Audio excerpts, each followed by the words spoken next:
Hello and welcome into the Sporting Pod. Along with Tony Allegretti, I'm Cole Pepper. Coming up today on the pod, we look back on a historic day in Jacksonville sports as Sporting JAX announces the start date for the women's team in the USL Super League and a look ahead to what comes next. We hear from the athletic director at UNF, Nick Morrow, about why it makes sense for the school to host the first year of Sporting JAX at Hodges Stadium.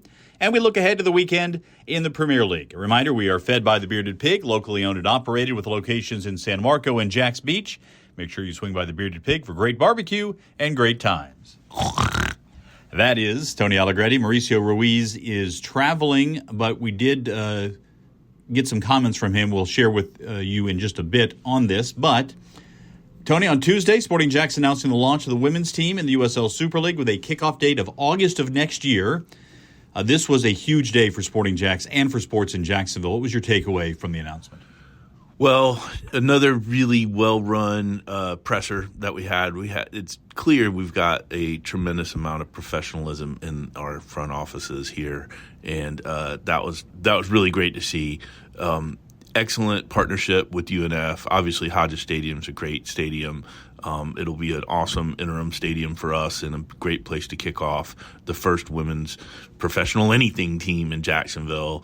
And so it's just all very exciting. You know, when we started this, years ago for Steve and I, but when we started this real endeavor really kind of full time a couple years ago, these are the dates. These are the tent post dates that you look forward to, and so it was amazing to be a part of it. We've gone from concept to actual club. So that's really tremendous for all of us, and so I'm just proud of everybody that put together so much hard work to make it happen. I thought it was a very poignant day, actually, to when you consider who was in the room. You had the mayor of Jacksonville, who happens to be the first female mayor in the history of the city. You had Amanda Vandervoort, the president of the USL Super League, Becky Burley there. These are all women who, in one way or another, have dealt with and crushed through the glass ceiling. And listen, this isn't all about making a statement, a cultural statement here, but it's part of the thing that women have never had that opportunity in Jacksonville to look at somebody representing them and their city in a team sport. It's never happened at this kind of a level.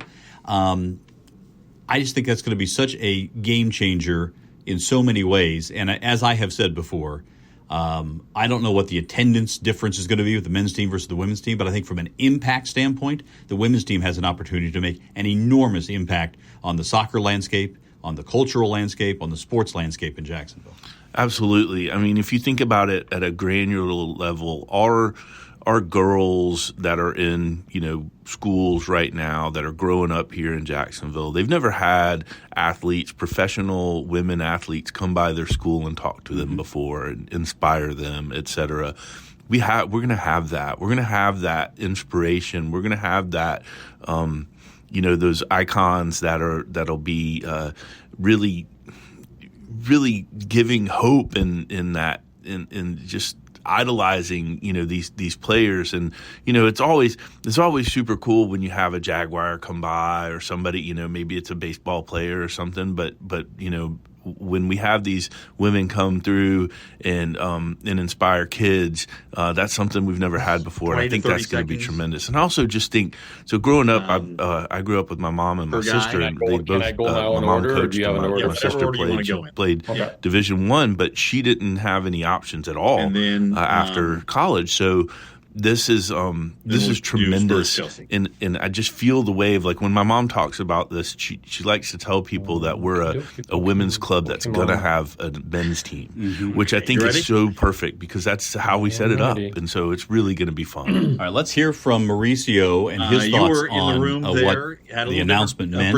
And when we come back, I want to talk about those other tentpole dates that you have envisioned that will be coming in the future. Here's Mauricio Ruiz and his feeling on what was just a great day in our city. Yeah, it really was cool. I mean, we talked about on a radio show on Tuesday nights on 1010XL that event felt like, even though we've been building towards it for a long time, it felt like the one tangible thing that we can actually hold on to right now as we continue to have other big announcements that are yet to come. But when you get the mayor in town, you get the president of UNF, you get the athletic director, all in the same place, and you get our ownership, and everyone, signs off on it and says this is going to happen here. It puts us officially on a countdown from August to now, August 2025 to now, to do so many different things that still have yet to be done. But it felt really real for the first time in a really long time. It also, I think, sends a message to the soccer world. I know you and Becky have already, had your phones ringing off the hook with folks who now go, okay, you got a start date. I want to know more. I want to be involved. Yeah, absolutely. Not only our phones, our emails, and just different, even our Instagram page, our the direct message in Twitter. We're getting bombarded really with less than 24 hours with interest. We've been getting them. They've been kind of dripping a little bit, but now the faucet is open and it's starting to to run in, and it's exciting. And we're ready for that, as many other different departments are ready for what's yet to come. We're ready to receive it, and we've been well on our way of building our technical staff, which will be announced in 2025. And now the interest from agents, from players, from college coaches, anyone that maybe didn't know when it was going to happen. Now they know, and now it's a great opportunity for players and coaches alike to be involved. You talked about the build out of the technical staff. What does that look like? How much can you share about the process moving forward? Yeah. Limited as far as names, but I'm happy to share about the process because it's exciting, and I want to make sure that our fans and our community understand that we're looking for the right person. We're looking for someone that's going to represent the values of our organization. We're going to give an opportunity to young players in our organization to grow. That's why the pathway to pro, the partnership that we've done with Florida League Soccer Academy to come underneath Sporting JAX is an important one, because we do want to create that opportunity for young players to grow and have a pathway to the pro, college, and eventually pro. So having a staff that understands that winning is important at the professional level. Certainly they're going to be measured upon their winning percentage at the end of the day, but also what they do and the investment that they have in our community. So getting the right person, not just professionally, but getting the right character and integrity that's going to represent our organization. It's something that's been really, really high in our process right now.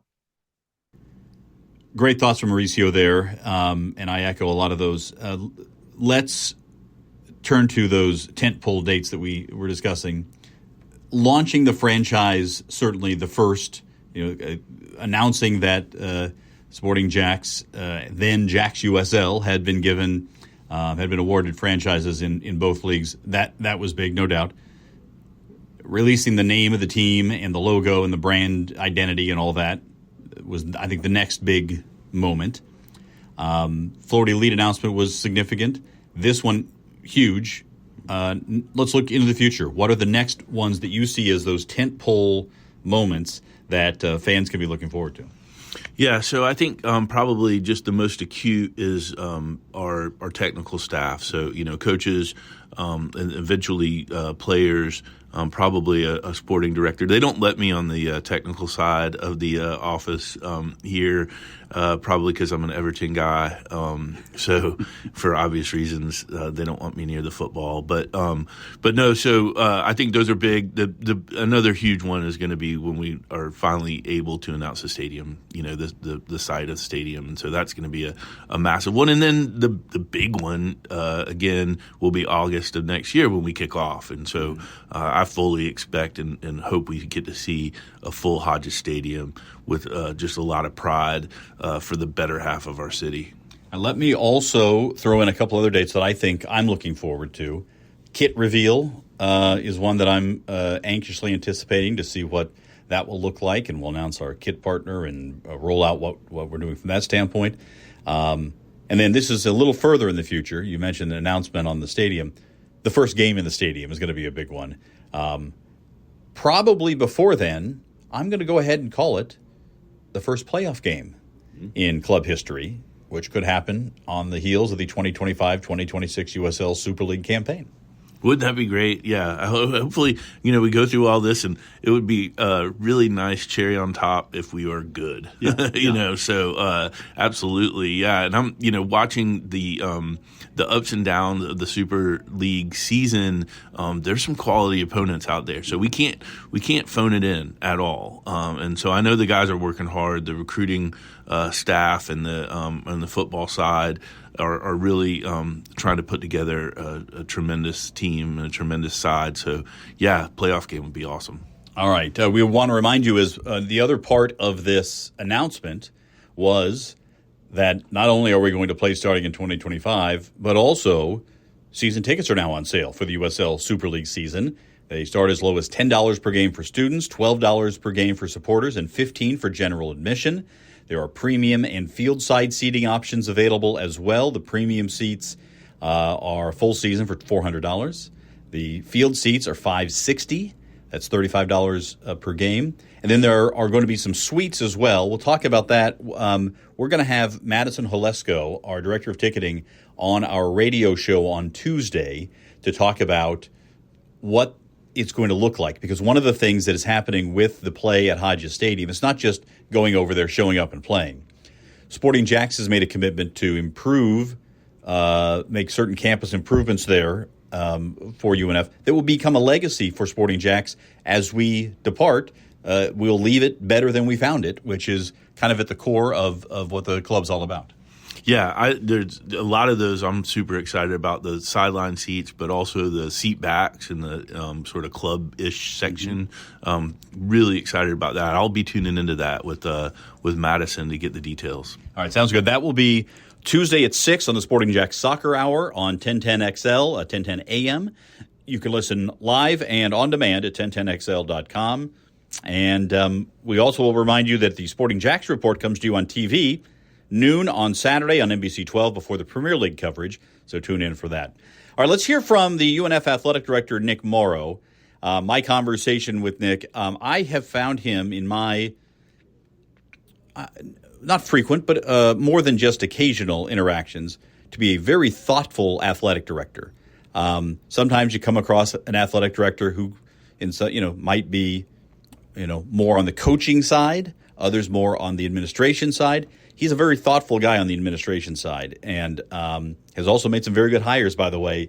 So his eye for talent has been very good. But here's my conversation with Nick Morrow after the announcement on Tuesday. I want to ask you, why does this make so much sense for UNF to be the host for the first year of Sporting JAX? Yeah, Hodges Stadium's been a great venue that's hosted a lot of big-time events over the years. The location of UNF Hodges Stadium, you can't beat it in the city of Jacksonville, the way the city is sprawled out.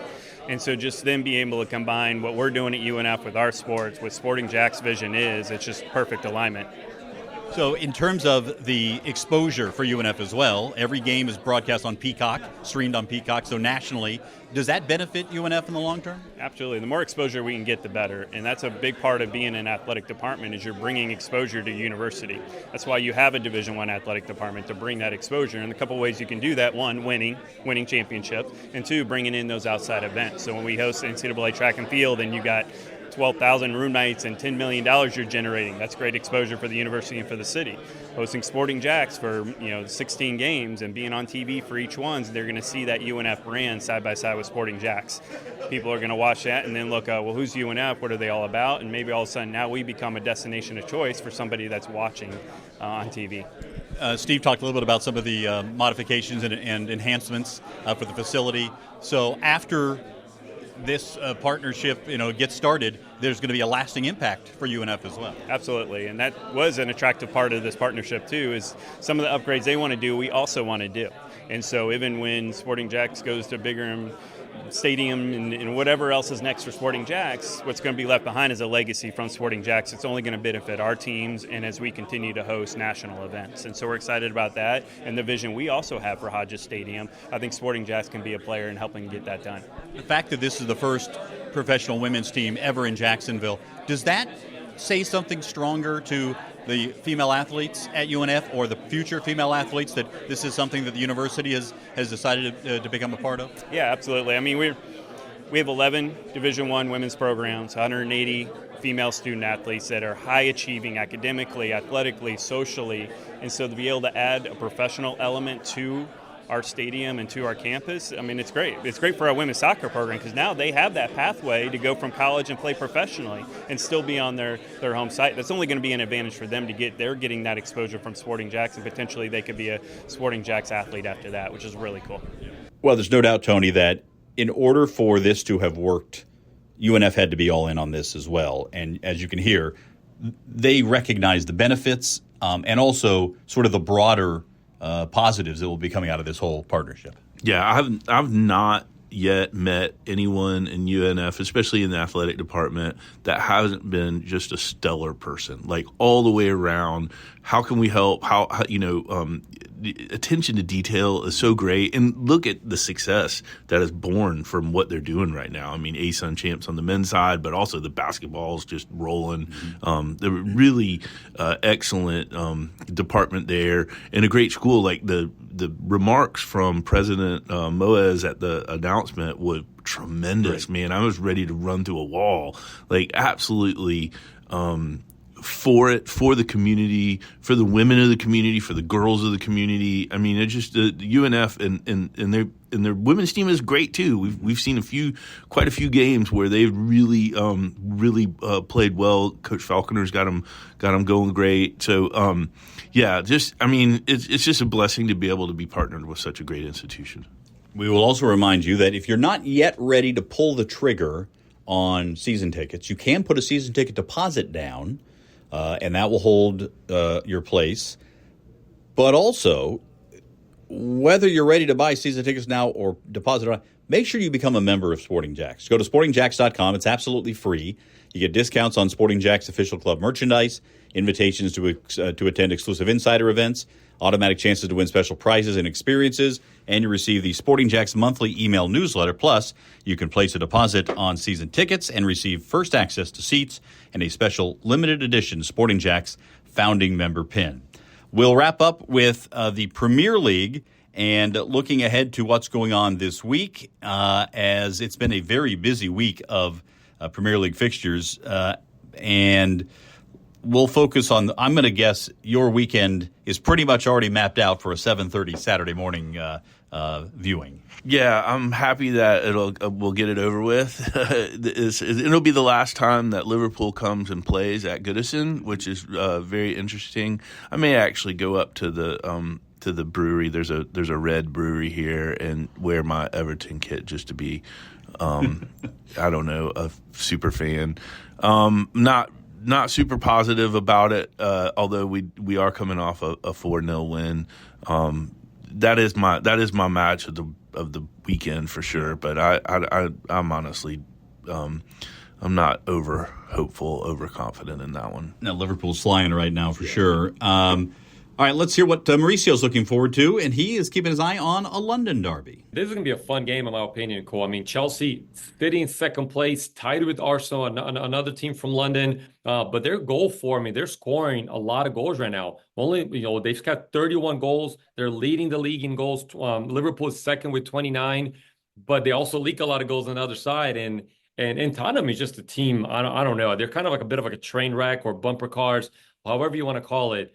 But every weekend, it's just something different. I mean, they go from beating Man City 4-0 to barely scraping a tie out of Fulham, the weekend after. You don't know what to expect from them, but they're always entertaining. And in a London derby, Chelsea versus Tottenham, I give the nod to Chelsea, but I think it could be a 4-3 game. All right, as for me, I'm really looking forward to the Man U Forest matchup.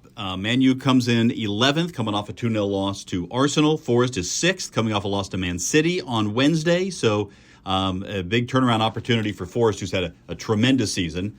I'm going to break my arm, pat myself on the back here a little bit. They were my pick to make the biggest jump forward this year, and so far that's been the case. And Man U, at times, has looked the part. Of course, they've been going through an awful lot of turmoil and change with the new coach and so forth. Going to be very interesting to see how the Reds play the rest of the way.